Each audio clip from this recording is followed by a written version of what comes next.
Hello everyone, back at it again in my little yellow kayak. I just launched the kayak and I'm getting a few things squared away. That's a Z-Man baby goat I'm tying on to a little micro Texas rig to have ready as a follow-up bait. We had a rainstorm come through last night. We still have a few clouds hanging around, which is great. And we've got a southwest wind which is making a ripple on the other side of the lake, which is also great. So I think the plan for now is to paddle across the lake where I can see some wind on the water. And since we've got some clouds and the conditions are still a little bit overcast, I want to throw some topwater stuff around. So we're going to do that in just a minute.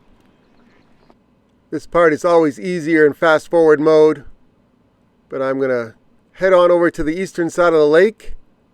And I'm going to be paddling up that eastern shoreline until I connect with some wind. The annoying part is that the wind kept outrunning me.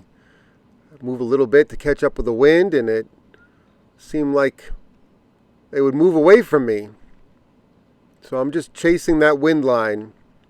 I've got a Megabass Giant Dog X tied on, and I just missed the fish. Let's see if he comes back for it. I got him on the second round.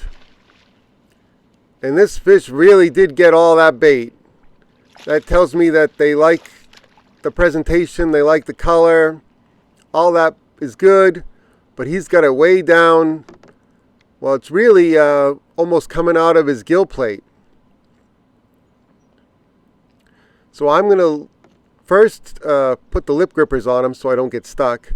But I want to see if there's a better way to do this without hurting the fish. I want to minimize damage to the fish. I mean, these bass are too valuable, I think, to just be caught once. And so I'm always trying to be very careful with them, as careful as I can while fishing. And after fooling around with this for a little bit, I decided the least impact would be through the gill plate. I try not to do this very often, but the rear treble was already through his gills, and I tried to get the bait to come forward for a bit, and I just couldn't do it. It kept catching on his gills, and I really don't want that bait in his gills at all. So eventually I get to a point where I decide I can't get it out through his mouth. Takes me a while to get there. I'm really working on it.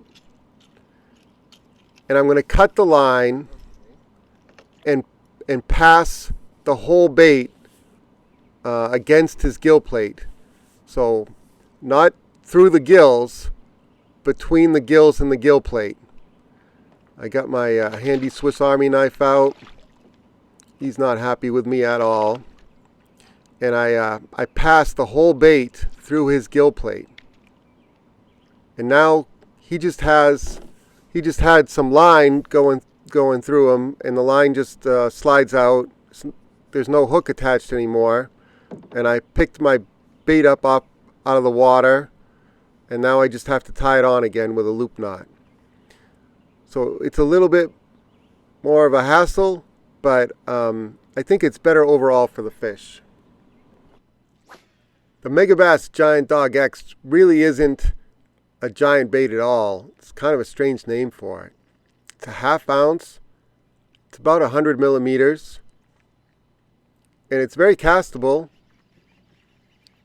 And I just got another fish on it. But don't be afraid of the name is all I'm saying. It's not a giant bait at all.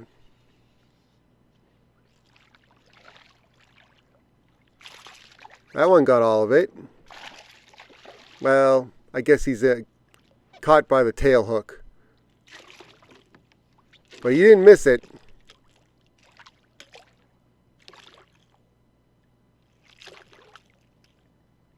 I got stuck a few weeks ago, and I'm still being a little careful with the fish and using those lip grippers. That was a much easier release. There he is. Gone. Alright, a couple casts later, you can see the cloud cover starting to leave me. And that's no good for my topwater bite. And you can see that in the next couple of frames here. I'm walking that Giant Dog X. I've got it in a sunfish pattern. It looks pretty good. And I just missed one. It was in the top left of the screen. And I attribute that to the clouds. Or really the clouds leaving me.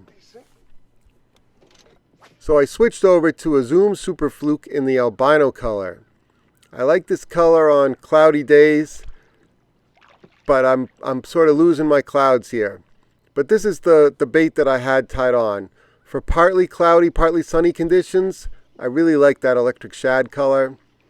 But the albino is working, and I'm just going to stick with it because I still have some clouds around.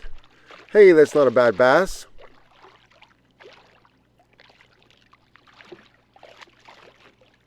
In the weeds. The weeds are really growing up now. At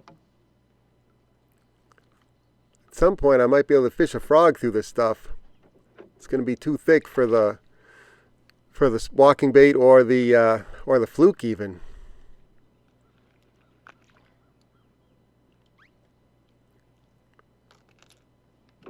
Nice.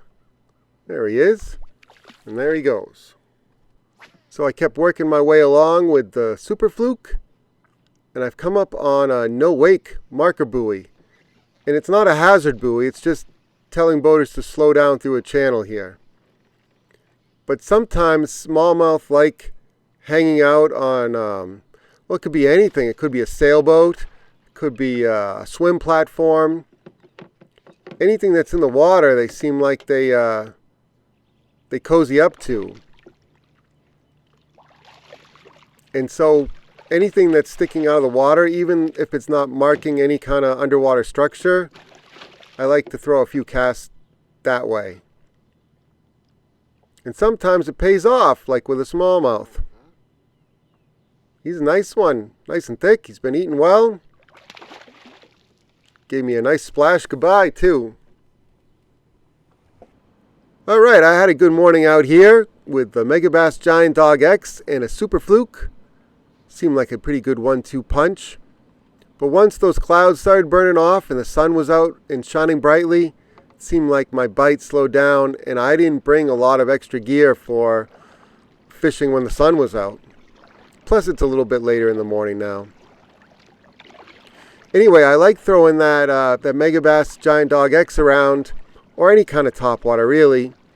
And then even if the fish don't commit to it, like when the sun started peeking through the clouds, it shows you where they are. It shows you how the fish are positioned, and maybe they're on the west side of a shoal and not the east side. Or maybe they're on the windy side of the pond and not in the lee. And it just helps you pinpoint where to cast and put a few fish in the boat. And I don't have any electronics on my kayak right now. I don't have any forward-facing sonar or anything like that. So I'm relying on my lures to help me find fish. So even if they don't fully commit to a lure, or I can't convert them on a topwater, if I can pinpoint where they are, that's still very useful, and it makes up for not having electronics. Anyway, thank you all for watching. I really appreciate it. Just like all my other videos, I'll put all the lures, line, rods, colors, etc. in the video description so you can duplicate what I was doing out here today and hopefully have some good success on your home waters. I'll catch you on the next one. See ya!